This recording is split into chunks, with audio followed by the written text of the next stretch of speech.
Assalamualaikum warahmatullahi wabarakatuh. Saya Ariana Nur Rahmadani, NIM D1A019041 dari kelas B 2019. Nah, di sini saya akan menjelaskan dua materi statistika, yaitu yang pertama populasi dan sampel dan yang kedua ukuran pemusatan. Jadi, selamat menonton.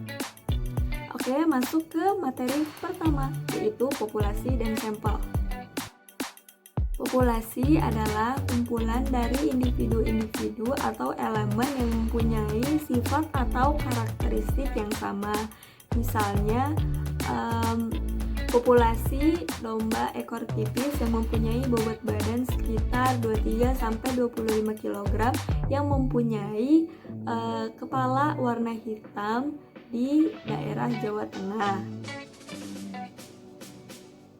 Populasi dibagi menjadi dua. Yang pertama populasi infinite, yang kedua populasi finite.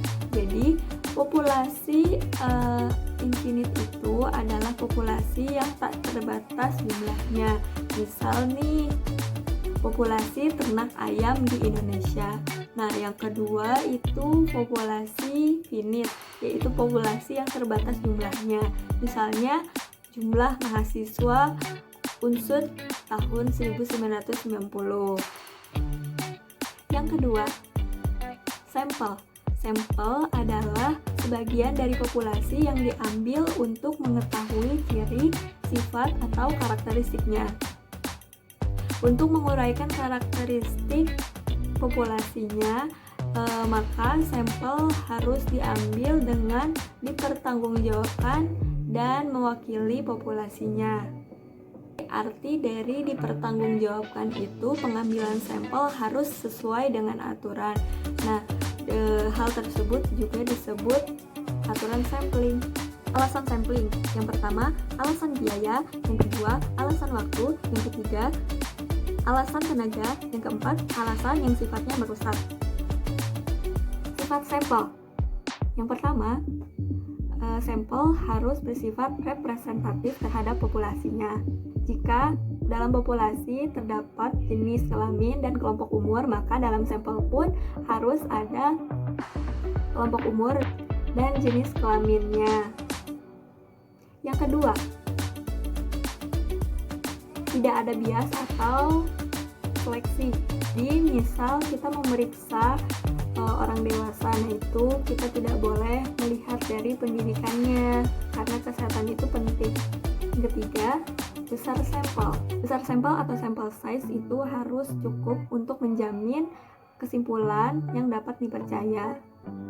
Yang keempat, statistical value. Statistical value atau nilai statistika itu adalah hitungan dari hasil sampel. Teknik pengambilan sampel atau sampling. Yang pertama, simple random sampling. Cara pengambilan sampel dengan metode ini dapat dilakukan dengan bantuan tabel random atau mesin hitung.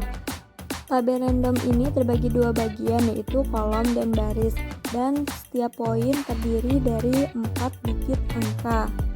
Yang kedua, systematic random sampling. Untuk mengetahui nilai interval itu jumlah populasi dibagi dengan sampel. Nah, misal ada 1000 rumah dengan nomor rumah 1900 sampai 2900.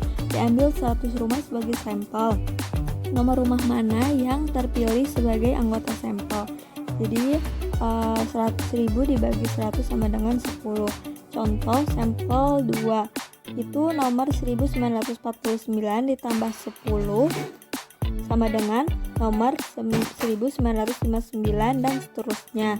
Yang ketiga, stratified random sampling. Misal suatu populasi stratum 1 1000 anggota, stratum 2 500 anggota, stratum 3 250 anggota. Jika sampel yang akan diambil sebanyak 70, berapa jumlah sampel untuk setiap stratumnya? Jadi caranya itu dibagi sama jumlah anggota. Jadi stratum 1 1000 dibagi 1750 kali 70 sama dengan 40 anggota dan seterusnya. Yang keempat, simple one or two stage cluster sampling. Misal pada suatu penelitian diambil wilayah sebagai populasi. Nah, misal tingkat pertama itu membagi provinsi dalam keresidenan random dilakukan untuk menentukan keresiden terpilih. Terus yang kedua, membagi keresiden terpilih dalam kabupaten random. Nah, terus yang ketiga, membagi kabupaten terpilih dalam kecamatan. Yang kelima, stratified cluster sampling.